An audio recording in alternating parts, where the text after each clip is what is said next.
now in Central Florida. President Donald Trump is just minutes away from landing in Central Florida. Good afternoon. I'm Greg Warner. And I'm Darlene Jones. We will take you live to Ocala International Airport as soon as Air Force One lands there. Of course, we were live here on the air during the 12 o'clock hour when he boarded Marine One this afternoon, headed here to Central Florida, of course, to the Villages. A crowd of about 4,000 people awaiting his arrival there. This here is a live look inside of the Villages Charter School. You can see the crowd gathered there. Several dozen VIPs were allowed in earlier, but now that crowd has grown significantly. And we've heard some of the talk already that has happened there. You see in the background, golden age, golden years. Within the last 2 hours, we also know that the parking lots are filled. Some 4,000 people have crammed into this gymnasium, turned into auditorium, which left some people on the outside looking in. There was no guarantee, even if you had the QR code after signing up online, that would get you admittance. So some people came very early. In fact, Sumter County officials says that the parking lots, as you can see here, folks lined up early and EMS crews were on standby. And we can tell you, because of the heat here in Central Florida, as anticipated, there have been some heat-related incidents with people who have been out in the sun on this incredibly hot day for the month of May. I mean, it's very, very warm out there. Yeah, no doubt. We were telling people about this yesterday, you know, take out bottles of water, because some people were lined up there since yesterday trying to make sure they had a spot. And not everybody is for this visit. Other people gathered near the high school to protest the president and his visit today. We learned it was a coalition of 4 groups specifically protesting the president's handling of Social Security, which is so impactful here in the Villages area, with 80,000 plus at 55 or older. In the days leading up to this visit, protest organizers said many of the demonstrators would actually leave before the president's arrival. Again, he has not touched down yet. Once he does at Ocala International Airport, it's about a 35 to 40-minute ride, even if you're in a presidential motorcade. He will travel to the Villages Charter High School there in Middleton. You can see what would likely be the path. He would take much of I-75 for most of that distance. And interestingly enough, typically, and anytime the president's on board, Darlene, it's Air Force One. Today is the smaller jet. It's typically used by the vice president, cabinet members, the first lady. It would be called Air Force Two, but when he is on board, it's Air Force One. It is a 757. It needs less runway, which at Ocala, a little bit shorter runway, so that would provide safety. Also, for these quicker trips, many times it is utilized. It has the same safety features, it's just a little smaller. Well, this is the president's first appearance outside of Washington, D.C. since last Saturday's assassination attempt at the White House Correspondents' Dinner. Yeah, and he was asked, as you mentioned, you guys were cutting in during Eyewitness News at noon, about his personal safety before leaving the White House. He was asked if he feels safe going to today's event here in Florida, and the president answered, quote, "I don't even think about it."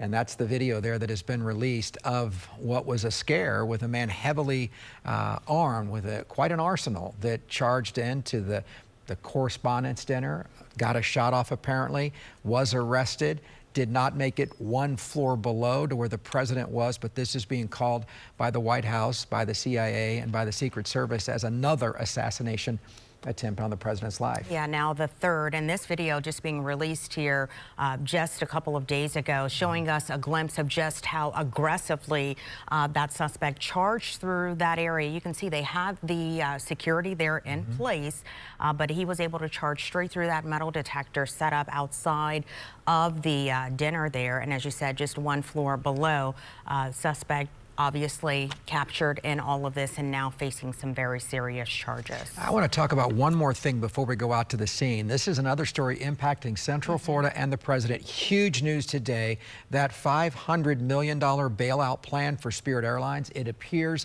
that has fallen apart. It appears to be off the table, and the airline, with a huge footprint here for both travelers and employees, could be done as soon as today. And I think we have the president being asked about that. Let's listen to what he had to say. We're looking at it, but if we can't make a good deal, no institution's been able to do it.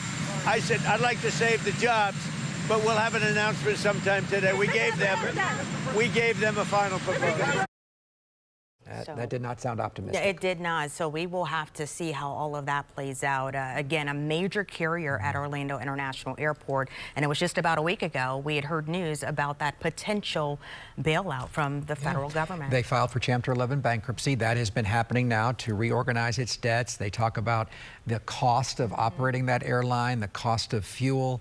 And again, this will be a huge blow, not to travelers, just to travelers who enjoy those cheaper fares on a really nice carrier. I've experienced it, and I know you have as well. But the people who work there, from the baggage handlers, ticket gate, and the pilots, so many people will be out of work if that news comes out to be the way that it feels like it's coming. It feels like Spirit. This may be the final, not just the final days, but the final hours of it operating. Yeah, we have live team coverage of the presidential visit. Again, as we say, his first public appearance since that latest assassination attempt just last Saturday. Let's get you on out to Channel 9's Sabrina Majori, who is live inside of the venue. But first, we're going to go to Channel 9's Ashlyn Webb, who is outside of that venue where some protesters were gathered there earlier today. Protesters were actually a mile down the road from here. We're now right outside of the rally, and over the last few hours, we have seen thousands of people in line. We're at the end of the line right now, and you can see just how long the line is. But earlier, about 2 hours ago, this line stretched a mile. It's likely that not everyone in line will make it because of the capacity inside. The White House reiterated that even if you have a ticket, a QR code, it does not guarantee re-entry. Folks out here in line know that, but they told me they're going to at least try to get in. I think it says a lot that you guys are still standing out here, even though you don't think you're going to make it in, just to be here in the moment. Could you talk about that? You're in the villages. Look at the weather. What more can you ask for? At least try, and if we see the helicopter coming, we'll just go like this, just to show my support. And of course, security is top of mind right now after just Saturday, the attempted assassination at the White House Correspondents' Dinner. And we are seeing heavy patrol, a squad of law enforcement on motorcycles making the rounds, foot patrol. You can also see Secret Service out here on bicycles. We also see people up at the top of buildings right now.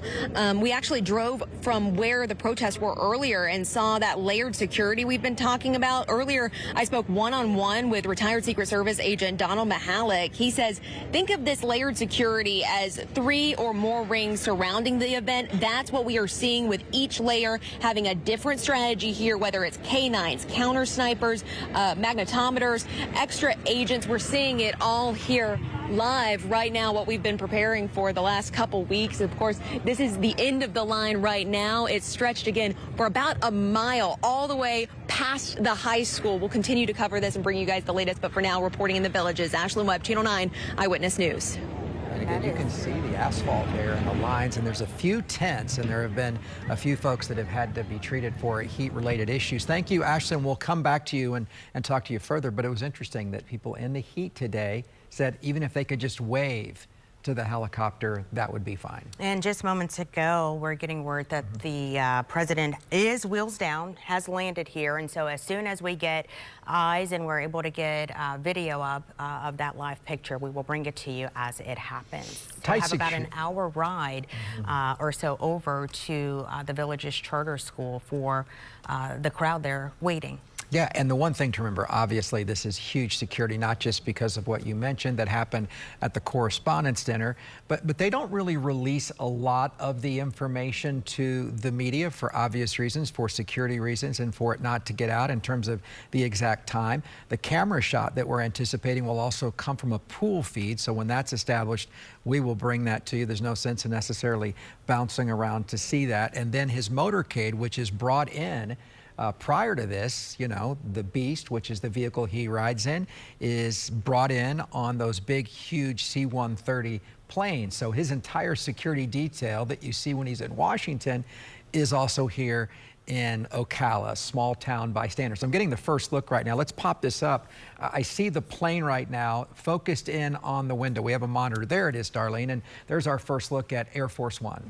Yeah, and any moment now, the president will make his way down the stairs there again, headed over to the Villages Charter School, which is about 50 minutes or so from Ocala International Airport, where the president has landed. And on board there, he has a caravan of folks there with him, Greg. He does. They just released the list of the people that are riding along with him. And here's some of the names that are on Air Force One. Of course, the president. Also, Secretary Scott Bessent is there because this is a financial speech. The speech that he will give to these seniors will regard the working family tax cuts. The signage there says golden age, golden years. And that's what most of the people in attendance are in their golden years in that community. And 68% voted for the president during the last election from the Villages, which is a 3-county, probably the largest retirement or over 55 community in the world. Also, Secretary Bessent will be joined by Dr. Oz is on board, and then a number of other dignitaries as well. And we've also heard already from Ashley Moody, who is a senator. She spoke in the early moments of the gathering there. They've had a lineup of guest speakers, which they typically do, and they've been playing country music, trying to keep people entertained that are inside the air condition. We don't think anyone else will be able to get inside, so they are still lined up. There was capacity of 4,000, but when the president is this close, they like to have things locked down, doors closed, doors locked, and not any sort of activity. So hopefully some more people will get in, but typically that is not the case. Yeah, some of the other details that we do expect to hear from the president include information about senior tax cuts and how it's going to make some changes to Social Security, which, again, we're in the Villages where a lot of folks likely are top of mind, Social Security. And so we do expect to hear more from the president regarding that. Again, Air Force One, they're now landing here at Ocala International Airport, and we do anticipate to see some movement there any minute. Yeah, and the camera is affixed there. He did talk before getting on Marine One from the White House lawn for quite a while. And in terms of the delay here, it's an hour and 55-minute flight from Joint Base Andrews there in D.C. to the Ocala International Airport. He flies above the normal height of most planes. Yeah, a lot faster than we could get. Yeah, obviously they clear the airspace. They are joined by security fighter jets on each side.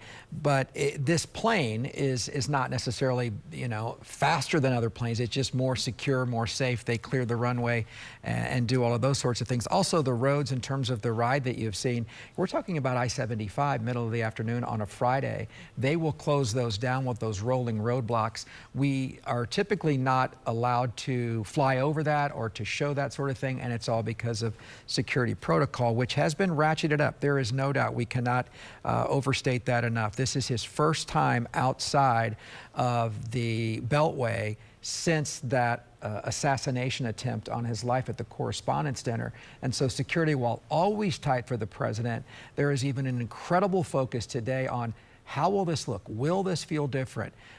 He has his White House press corps that will report from here, Darlene, and they know what it's like. So again, we're seeing a delay outside of the plane. I've also come to believe, based on some of the notes the White House has sent out, he actually may stop and do an under-wing interview outside of Air Force One. So he's in no hurry. He is front and center getting all of this news coverage, and this likely will be a long afternoon. We will not, once he starts talking, we will not break away. We will show the entire speech from the time he starts till the time he finishes here on Channel 9. Yeah, we, as we mentioned, we do have a team of reporters, and as we wait for the president, I want to know if we can go to Channel 9's Sabrina Maggiore, who is live inside of the venue.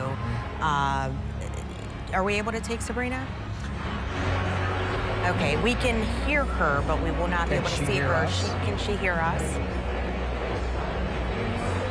All right, so let's go ahead and just, Sabrina Maggiore is inside of the venue where about 4,000 people are gathered. Right now is a packed room of the president's supporters, many of them camped out overnight just to try and get prime spots in this high school gymnasium right now. You can see behind us, there really is a large crowd of folks here we know that everyone here had to be ticketed.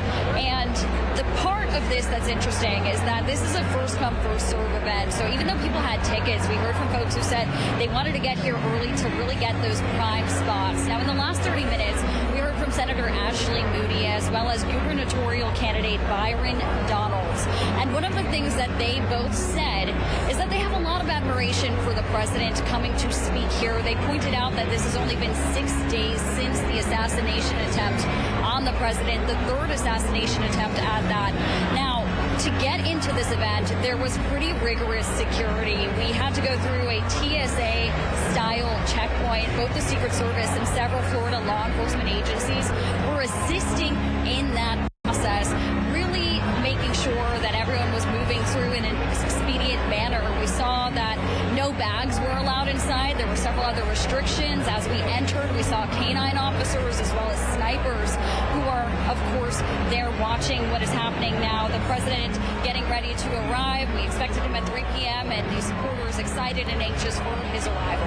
You can let them know, those around you, he is just on the final few steps coming off of the gateway there, and now he is on the soil of Florida. There is his helicopter there, and we talked, again, the details haven't been laid out. We talked about the drive that he might take, but instead, there is another Marine One. It becomes Marine One as soon as the president is on that. It's not the same helicopter he took from the White House lawn over to Joint Base Andrews. Instead, he's getting on here, and he will fly to likely the football field area of the high school in the Villages, so he will be there momentarily. Yeah. That'll be that. There's no hour ride there. That'll be just minutes away. And again, this is a live feed that we're getting, so we lost the signal there. But yeah, he'll be there any minute. And he was scheduled to start speaking at 3, so there will still be a little bit of a delay because, as you see, he got right on the helicopter, didn't stop to talk to anyone. Maybe he knows he's also running just a little bit behind. We're going to take a break. As soon as he does get to the high school and begin his remarks, we will bring all of that to you. So stay with Channel 9 right here. Also, our social media channels are fully covering this visit. Super important visit with the midterm elections coming. If he's going to pick one area to travel to, it is a compliment, at least to the people of the Villages, to know that they have his attention and they have concerns. The golden age for your golden years, and we'll see what he says to possibly bring them back into the fold. Not that they have wavered, but some of the MAGA Republicans who live there haven't loved those tax burdens that you've talked about. Some of them do not love the war issue that's happening right now with Iran. So his speech will be focused, likely directed right at them, Darlene. All right, and our coverage will pick back up as soon as the president lands over there at the Villages Charter School. Again, it should happen in minutes. Yeah. Stay with us here on Channel 9. We'll be right back with coverage of the president's visit to the Villages here in Central Florida.